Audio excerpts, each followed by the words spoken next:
Hey MFers, this is Haley Rose, and the dude next to me, this is Keaton Simons. How you doing, sweetie? I'm good, how are you? Look, we're making friends already. So Keaton, Yes. we're just gonna dive right into it. That's how I do it, No, okay? that's how I do it. Stop me when I'm wrong. Okay. Okay. You're It's like born. big money, no whammies, stop. Okay, I love it. Sorry, okay, yeah. Okay, you were born just outside of LA. In LA.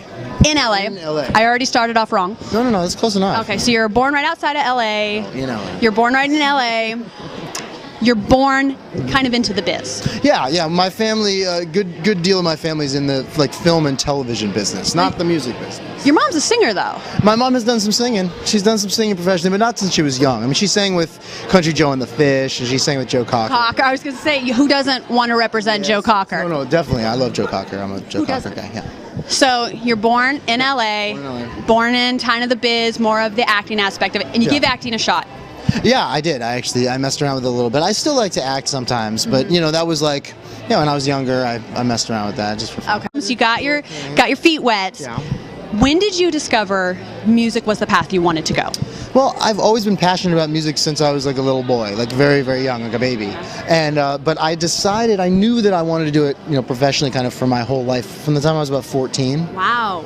Or 15, 14. Wow. And that's when you were playing guitar, singing, writing your own licks and all of that? Well, write my own licks, yeah, but not writing songs. I didn't start writing songs until later, until I was like 19 or 20. What I read about you, which I love. That's what you think. Northwest boy. Where'd you go to college? That's right. I went to Evergreen, kids. I'm a greener. I have a stuffed gooey duck in my car. Yeah. We call him Gooey Duck. I love it. So Nobody knows what the hell it is. Olympia, go. We love Washington. Oh man, I love Olympia. What did you major in? I majored in ethnomusicology, the study of world music. Thank you. I was just going to say, what is that? I had to look that up. I've never seen a word so goddamn long in my life. I know. It's nice. It's a good word. It's a good 50-cent word. It is. And what did you learn about yourself through the study of world music? What did I learn about myself?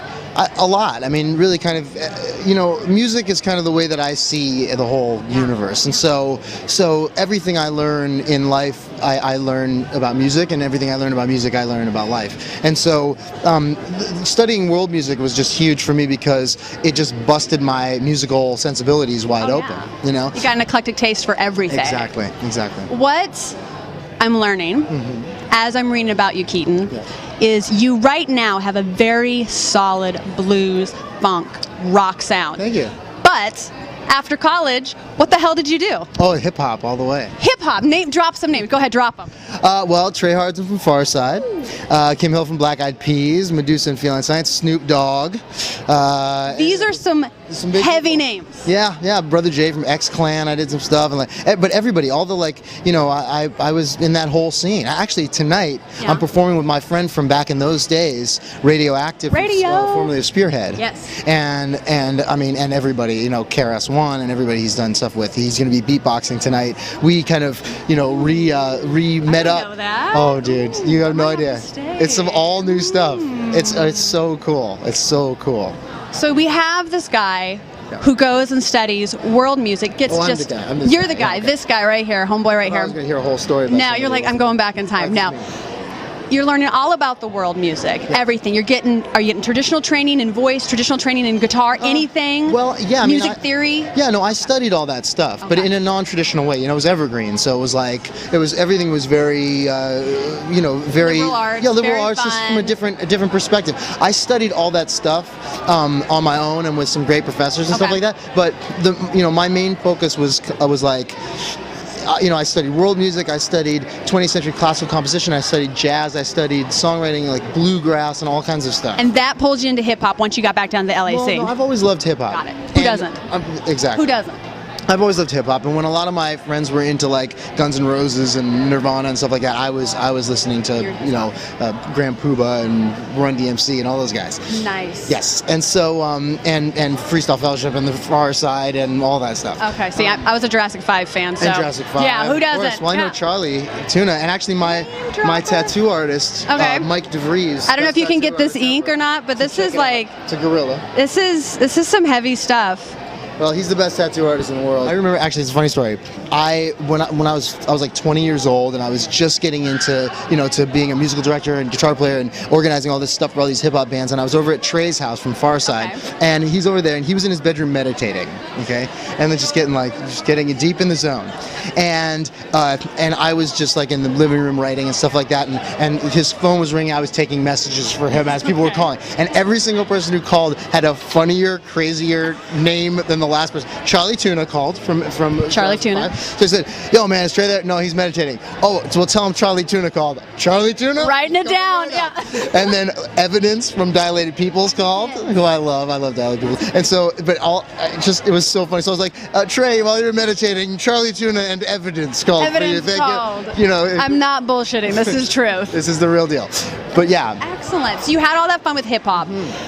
When did you decide, I'm going to be an artist, I'm going to make my own sound, I'm going to write, I'm going to do this for me, and stop helping so much? Well, I'd been writing my own stuff starting from that time I was like 19 or 20. Okay. And I really just wanted to have experience in the business. I wanted to have experience in the scene and with bands playing live and in the studio and touring and all that kind of stuff. So that was my way into it, was through all the hip hop and funk and R&B stuff. And so, but at a certain point, God, I'm trying to think of exactly when it was, but I made like a pretty kind of conscious, informed decision, like, all right, it's my time to do this. Yeah. And as I started putting things together and started even doing my own shows and making recordings of my own demos and stuff like that, I was still working with all those other people. Yeah. And then when I got signed, my first major label record deal, I was still I was on tour with Trey when I got the call. Oh, that's fantastic. And a lot of the people that I played with had no idea that I even did, because I was very much, I embraced that kind of supportive You were a role. Collaborator.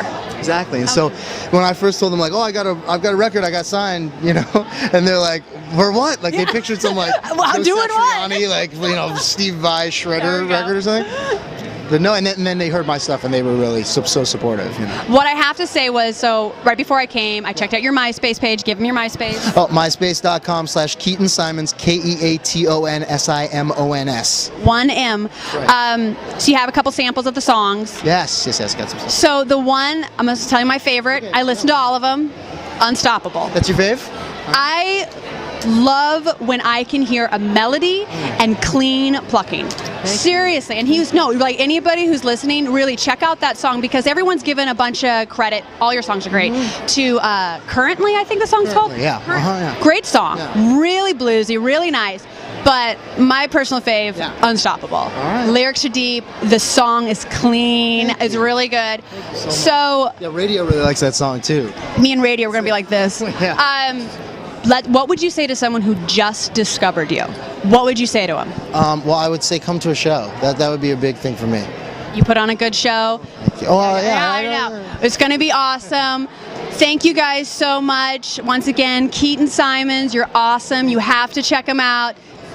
Have a good time, MFers. It's Haley Rose. You are my undertow, caught in a riptide.